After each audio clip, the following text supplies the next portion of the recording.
6 esposas, 2 ejecuciones. Un hombre que creyó que el deseo era divino. Dicen que el mármol de Hampton Court aún guarda ecos de jadeos prohibidos. Allí, entre los muros dorados del poder, el aire olía a incienso y a culpa. La corte de Enrique VIII brillaba como un paraíso renacentista.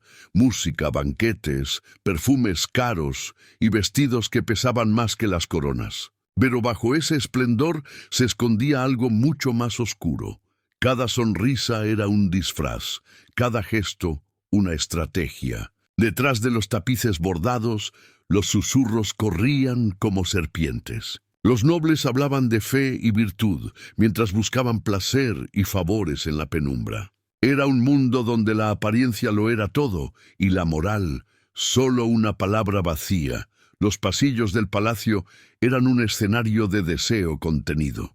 Los hombres competían por el poder, las mujeres por sobrevivir, y en el centro de todo, el rey, un hombre que creía que el amor y la lujuria eran el mismo derecho divino.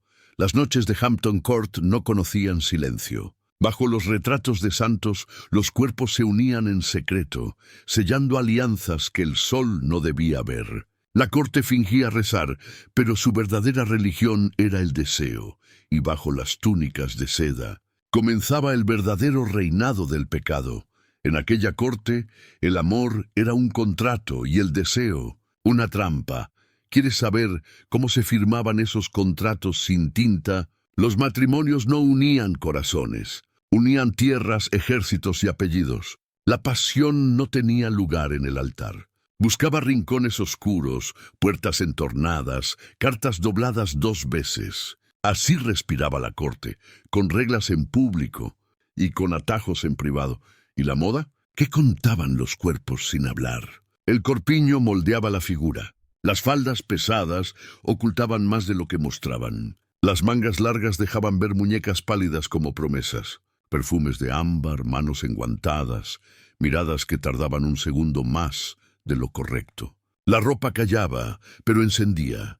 Imagina una cena donde cada sonrisa podía costarte la cabeza. La música cubría los susurros. Un brindis cambiaba alianzas. Un baile pegado abría puertas que la ley cerraba.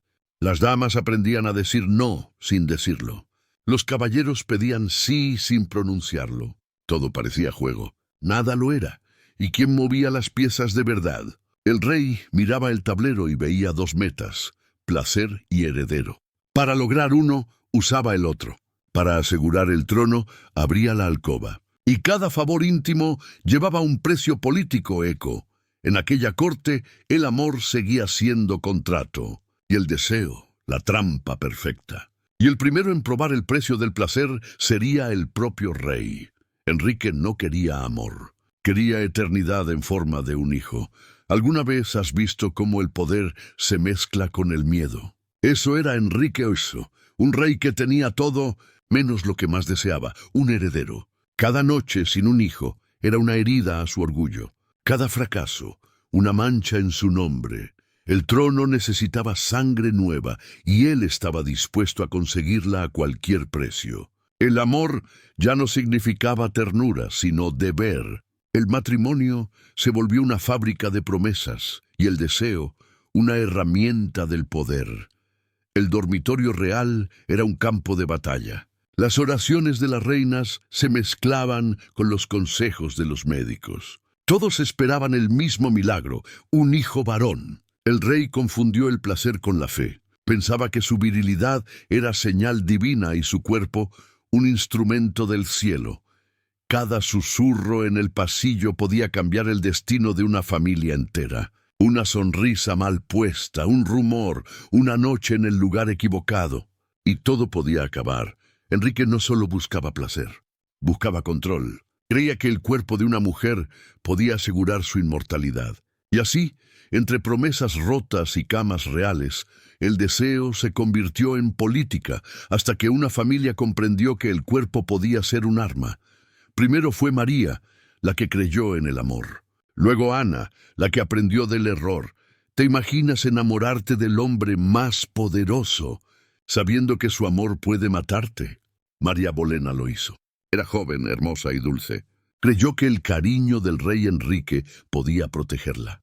Pero en aquella corte el amor no protegía, condenaba.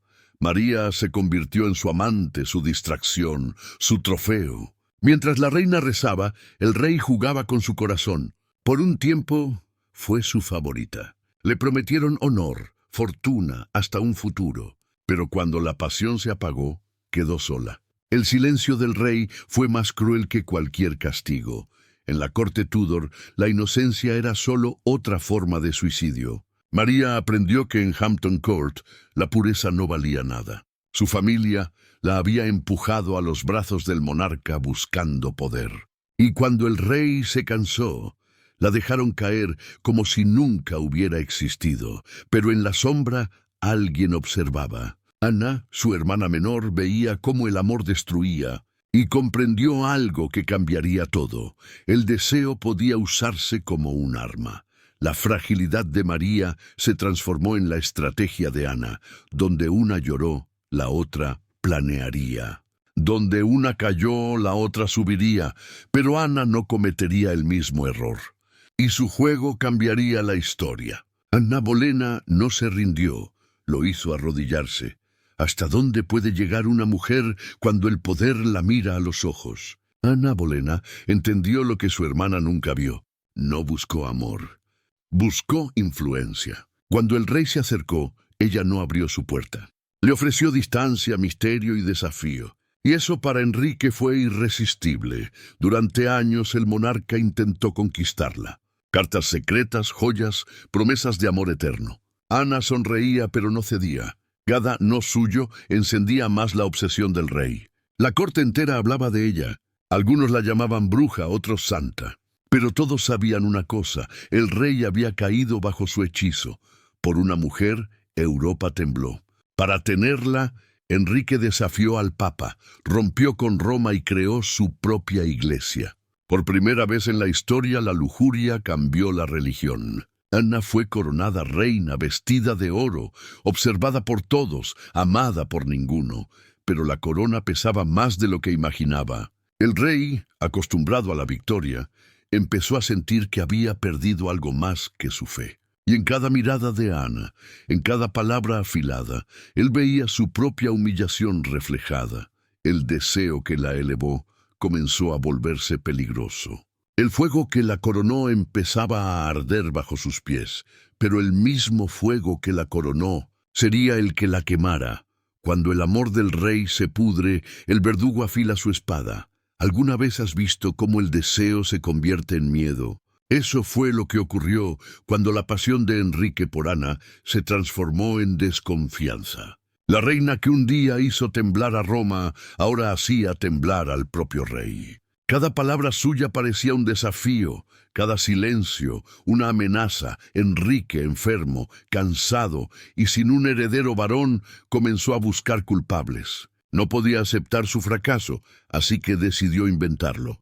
Los consejeros, hambrientos de poder, le dieron lo que quería, un monstruo. Ana fue acusada de lo impensable: adulterio, brujería e incluso incesto con su propio hermano Jorge. La corte callaba, porque en cada silencio se salvaba una vida. Los testigos fueron comprados, las confesiones arrancadas bajo tortura. Nadie se atrevía a dudar del rey. Las pruebas eran absurdas, pero bastaban para justificar una ejecución. Ana fue llevada a juicio rodeada de enemigos, con la mirada serena y el cuello descubierto, como si ya supiera su destino. El pueblo, que antes la llamaba reina, ahora la llamaba bruja. La misma pasión que la elevó se había vuelto su sentencia. Enrique necesitaba limpiar su conciencia. Y nada limpia mejor la culpa de un rey que la sangre de una reina. El 19 de mayo de 1536, Inglaterra respiró el olor del miedo. Tras la reina decapitada, llegó la niña Howard, demasiado joven para el infierno. ¿Puede una sonrisa salvarte o condenarte? Catalina Howard llegó a la corte cuando el fantasma de Ana Bolena aún rondaba los pasillos. Tenía apenas 17 años, una belleza ingenua y una risa que rompía el silencio del palacio.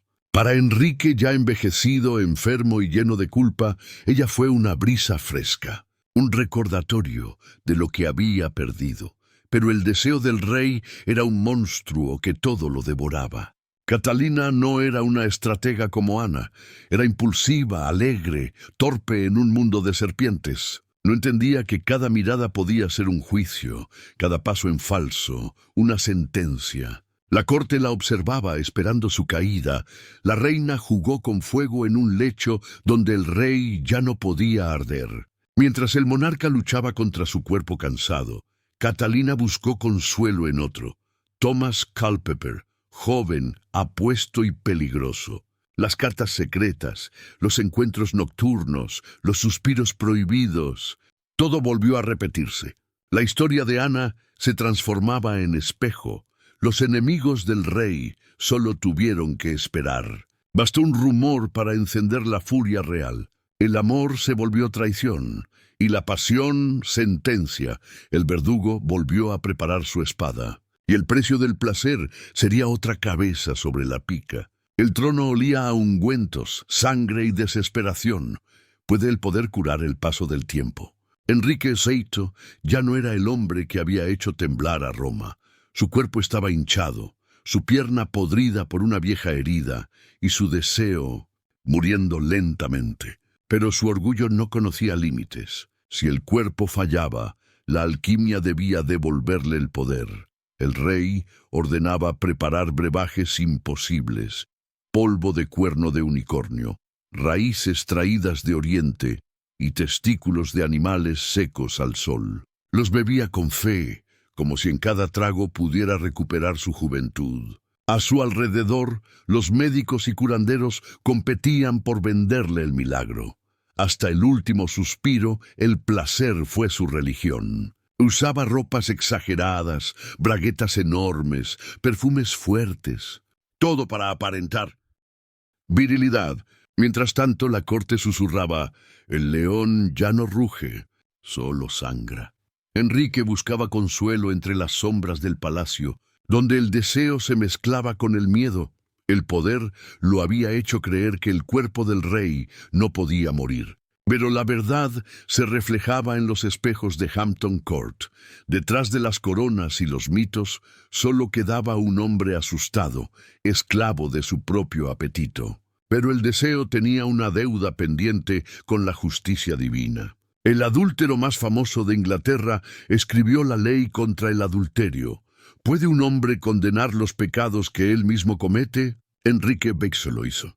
Enfermo, envejecido y atormentado por sus culpas, buscó redención no en Dios, sino en el castigo. Así nació la llamada ley de traición sexual, una norma tan cruel como absurda. Si la reina era infiel, debía morir. Si el rey lo era, simplemente era un hombre poderoso.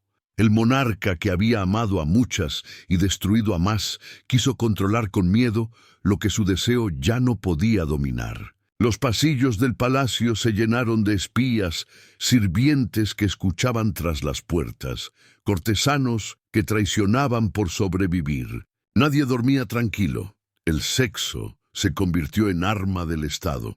Una mirada malinterpretada podía llevarte al cadalso. Una palabra maldicha, a la tortura. El amor, el placer y la curiosidad eran delitos. La corte, que antes brillaba por su elegancia, se convirtió en una prisión dorada. El rey predicaba pureza mientras seguía buscando consuelo entre nuevas amantes. Y cada ejecución era una forma de limpiar su propio reflejo, de castigar a otros por los pecados que nunca dejó de cometer. La ley no protegía al reino, protegía su ego. Y mientras todos morían por placer, el reino moría por miedo. Al final, el verdugo ganó más medallas que los poetas.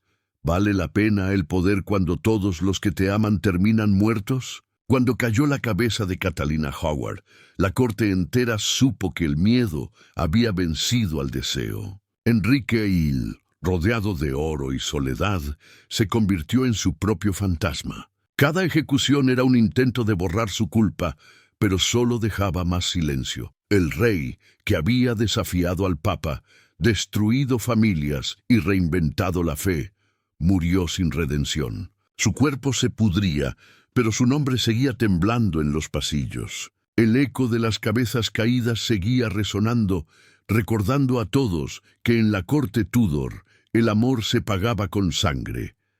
La reina decapitada dio a luz a la reina eterna. La hija de Ana Bolena, Isabel I, tomó el trono que su madre perdió y lo convirtió en un imperio. Aprendió la lección más dura: no amar era sobrevivir. La mujer nacida del escándalo se volvió el símbolo del poder más puro.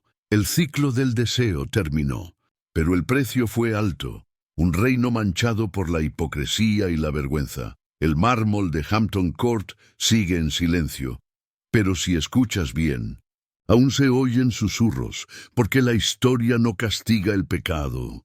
Castiga a quien se atreve a desafiarlo. Suscríbete, porque la próxima historia revelará el secreto de quien convirtió la castidad en poder, Isabel I.